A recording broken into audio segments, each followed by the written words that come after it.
Welcome back to the channel, my friends. Today we are wheeling and dealing, and I mean that in multiple different ways. So right now I am a couple minutes out from picking up a stainless steel vibrant resonator that I want to put on this Honda Prelude, and found it on Facebook Marketplace for like more than half off what it would be new. So I'm gonna go scoop that up, start kind of building my parts for the stainless steel exhaust that I want to do on this car. And today's video is going to be more so about just, daily vlog, what it's like to daily drive cars that are not even from this century.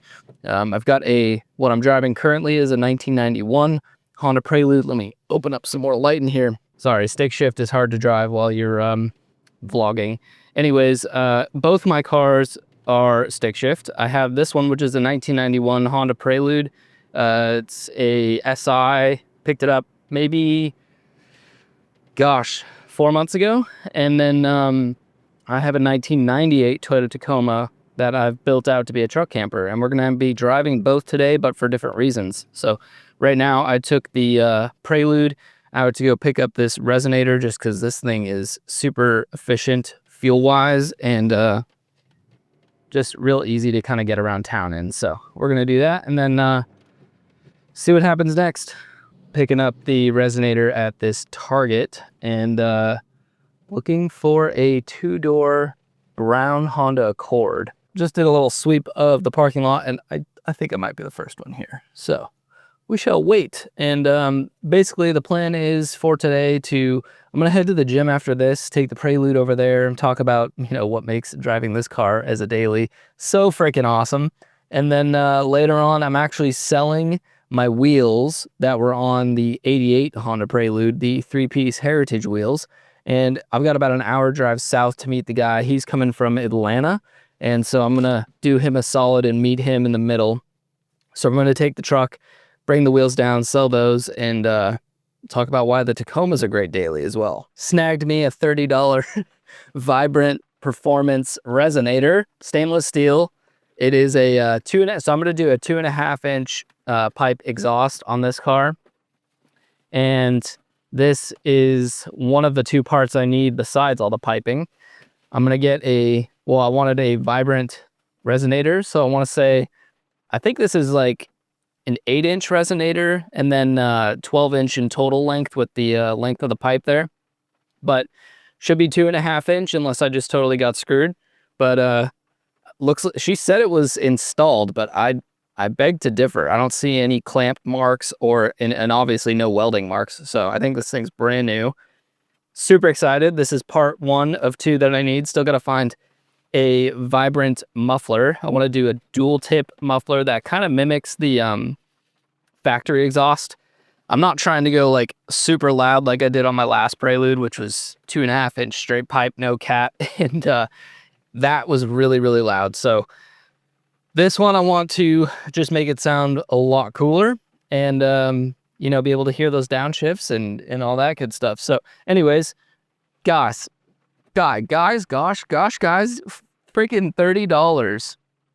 That's crazy. There's the part number, if you can make that out. $30. Facebook Marketplace. Got so lucky, and it was like 30 minutes from my house. So steal. Literally, these things brand new shipped would have been closer to like $100. So I'm geeking. All right, next we're gonna take this beauty little Prelude off to the gym, crush some weights for a bit, and then we'll head. I don't know where we're gonna go from there. We've got some time to kill in between the gym and the wheels, and then obviously I gotta swap cars because the wheels are currently loaded up in the back of the Tacoma. So without further ado, let's drive this thing somewhere. And if anybody's not seen an interior on a 3rd gen Prelude, I've got obviously stick shift, stock radio, and therefore I have a Bluetooth speaker hooked up. Just because, the radio works. Cassette player actually works as well. Show you that real quick. Turns on. Antenna comes out. Your boy loves listening to classical. It's nice and soothing. So anyways, I use the Bluetooth speaker mainly when I want to listen to my own music because the radio is kind of meh. But I've currently got the carpets out of this thing, so I borrowed the Tacoma mat until I dry these ones out, because I wanted to just clean them up and get them all clean. Yeah, so they're actually sitting out in the rain right now, just getting extra rinsed.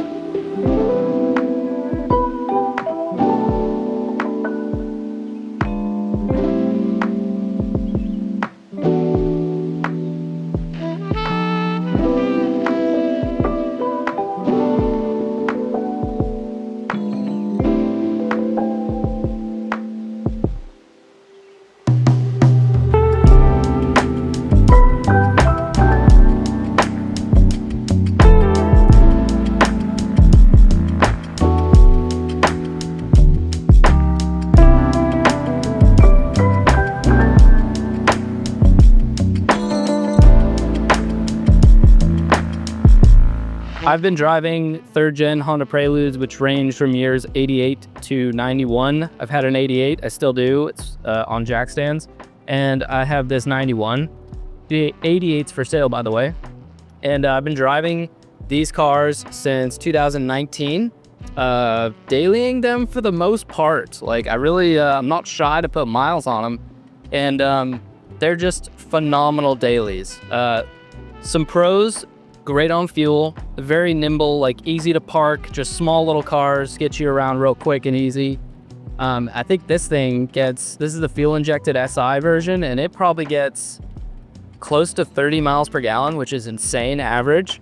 And then the downside to dailying these cars though is they are before airbags and all that. So there's like, seatbelt is the only safety feature you have in this thing.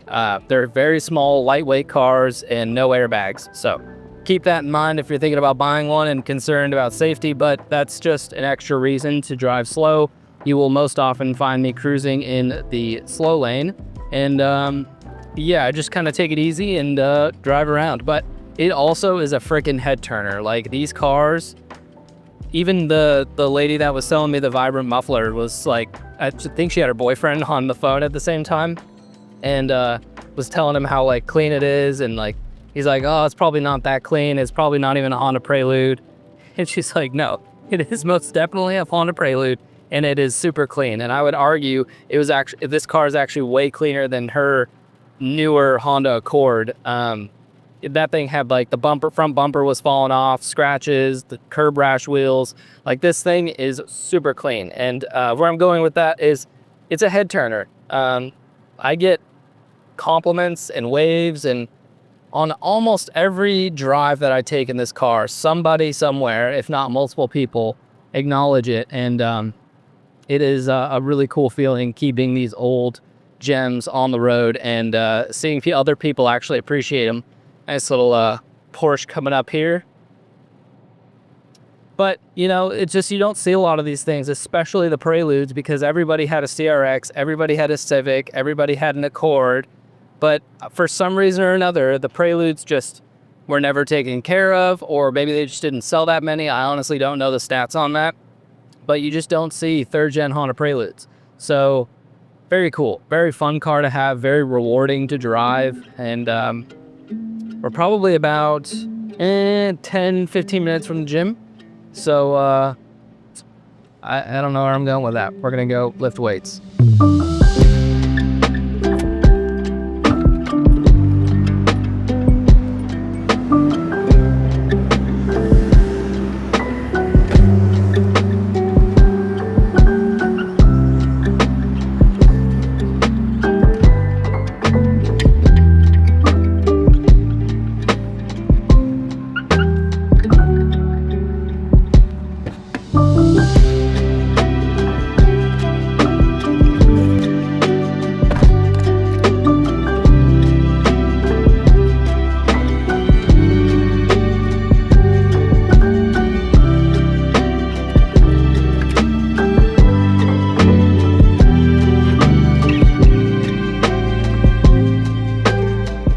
Well, back out of the gym.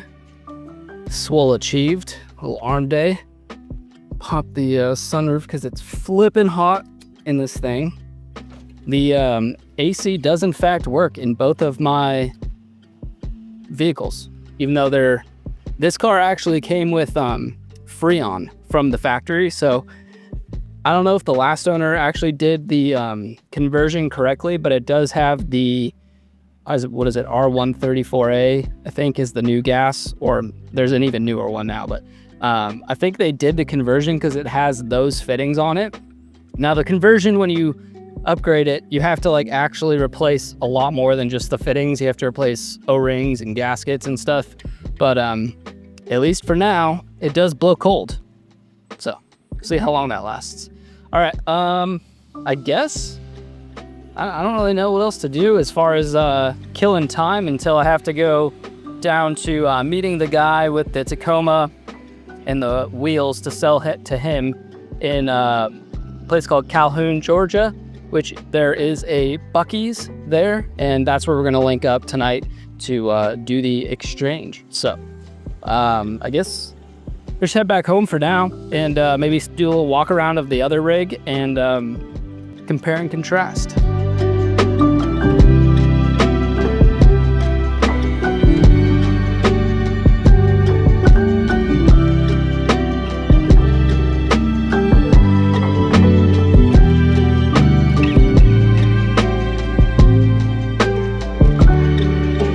Yesterday, things kind of unraveled in ways and not in others. So yesterday, the rains just absolutely downpoured, and I brought my camera out, got it set up to do this segment here before I went and dropped the or sold the Heritage wheels, and was waiting for, basically because of running AC in the house, and then you bring your camera outside and it's awfully humid, so I have to wait like 20 to 30 minutes to let the camera kind of defog, if you will. And in that time, it started absolutely downpouring again.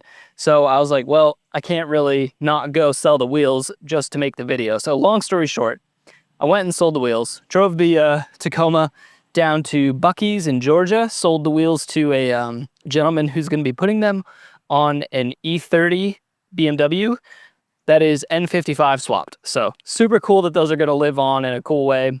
It's a gold colored E30, and the wheels have some gold accents. So really stoked on him being able to run those. Now, I want to go over a little side by side and talk to you guys about, pros and cons for both. So let's do a little comparison here. Fuel economy, definitely the Prelude takes the cake on that one. Getting about 30 miles per gallon, I would say probably like 28 average between city and highway. If you're doing strictly highway, this car will get like 33, 34 miles per gallon. It's insane. And it cost me maybe $30 to fill up. This truck, on the other hand, gets about 250 miles to the tank and sits somewhere between, like, I would say optimistically 18 miles per gallon average, but probably closer to like 16, 17. On highway strictly, you're probably getting 22 if you're really babying and feathering the gas pedal. So fuel economy has to go to the Prelude. No questions asked. As far as maintenance and ease of working on, because I do all my work myself, that's very important to me. That's going to be honestly a really close tie between the two. I would honestly almost say that the Prelude is easier to work on, and maybe that's just because it's a smaller vehicle. Things feel more accessible, if that makes sense, versus the truck, which has a four-wheel drive system. It's just got more things going on with it. But altogether, they're very similar. Now, the one thing that the Tacoma takes over the Honda Prelude is availability of parts. Now, first-gen Tacoma, they are starting to discontinue some stuff, which is highly unfortunate, considering how many of these are still driving out on the road. But there are far more parts that are discontinued for the Honda Prelude. And why that is so important is because you can still buy aftermarket parts for this truck, even if the OEM ones are discontinued. This car, there just were not as many aftermarket companies producing parts, or at least are not today in 2025, producing parts for a third-gen Honda Prelude. So when parts get discontinued by Honda, it's kind of puts you in a pinch because you either have to fix what you have or source from like, forums and people parting out cars and try and get your parts that way. So ease of working on, I'm going to throw it as a tie because this car's easier than this truck. However, this truck is much easier to find parts for than this car. So I'm going to call that one a tie. I think if I get this question all the time, is a Honda Prelude a good first car? I would have to say yes. And I would say this is a great first car as well, because of ease of working on. I think you can learn a lot on both of these vehicles. Now, when it comes to capability, we'll put capability in there. Honda Prelude, great little daily driver to run around town. Obviously cannot do anything off-road. This truck, pretty good around town. It's a little bit more difficult to park and it is a small truck, but it takes the cake with the four-wheel drive. Like I said the other day when it was raining and I had to take this one over this one, we actually had massive flooding. I think a few people actually unfortunately lost their lives here in Chattanooga. So rest in peace and condolences to the friends and family on that. But that was the reason I took that truck. And so capability wise, I'm going to have to give it to the Tacoma. This car is very good at what it does, but this truck is very good at a lot of things. Now, what else can I say about it? Another key factor to these two vehicles is cost of ownership. And I'm going to say this, and I'm probably going to get hit with some critique or criticism. However, I would call both of these vehicles investments. What's shocking is as years go on, both of these cars, even though they're putting on more mileage, keep going up in value. Especially the first gen Tacoma. It is crazy what people are charging for these. I bought mine back in the day for, if I remember correctly, it was $8,700. So just a little bit under $9,000. This car, this Prelude, I also bought for about the same exact price. Now, I bit the bullet on the Prelude because it is something I've wanted for years now. And I drove all the way across country to get this one because it was unmodified and basically completely stock and well-maintained and was just in very good condition. There are some dings and dents that I plan to address in the future, hopefully in a way that doesn't require repainting the whole car, but this is a car, both of these cars are things I want to have for a very long time. Now, the first gen Tacomas, that thing I could probably turn around and make quite a good profit on because for some reason, they just keep going up. When I was looking, it was probably about 10 to 12,000 for a really, really good shape Toyota Tacoma. Now the same vehicles are commanding 15 to even upwards of 18,000. I've seen people selling these first gen Tacomas in really good shape for like $20,000, which is just mind boggling. So cost of ownership, there's always like the factor of like, hey, you just got lucky, found some old lady or old guy that just owned it from the get-go and just needs to get rid of it and wants to see it go to a good home. And they're usually not out for like a ton of money. So there's always that factor where you can find those deals, but you're going to be looking and searching and waiting a long time. And if you're just trying to jump into the marketplace and grab one, you're probably going to pay a stupid amount of money for a 90s vehicle, which is, it is what it is. But all things considered, I really think I have the best of both worlds with these vehicles. I love having the lowered sports car. I mean, it truly is a sports car. It was, if I'm not mistaken, the first car with four-wheel steer back in the day, which this model does not have. However, I think it'd be really cool to do that swap in the future. That car is like the predecessor of the NSX, and the NSX was basically built upon that. A lot of the designs on the Prelude, and correct me if I'm wrong because my Honda history is not accurate entirely, but that is what I am to believe, and I think that car is just so much fun to drive.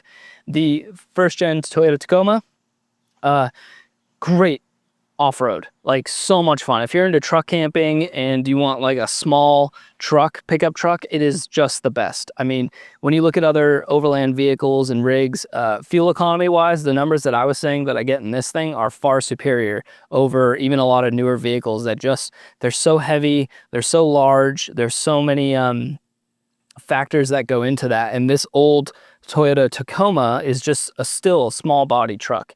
And so, you know, great daily driver as well. It gets around, you can park it. It's definitely not as easy to park as the Prelude, but still, it's a small truck, and I can't knock it for that. So basically just wanted to give you guys a side-by-side comparison of the two. This video didn't go quite the way I'd planned it. I was hoping to do a lot more driving of each of them, but honestly, driving is just driving. You guys got to drive them for yourselves. So I think the information is useful nonetheless. So let me know down in the comments which one you would choose. If you only had to pick one, what would you pick? Or if you have a similar duo of two cars in mind that you'd like to compare, let me know down in the comments. Also, let me know where you're watching from. I always like to find out. And with that being said, guys, I love you. Keep elevating, my friends. Adios.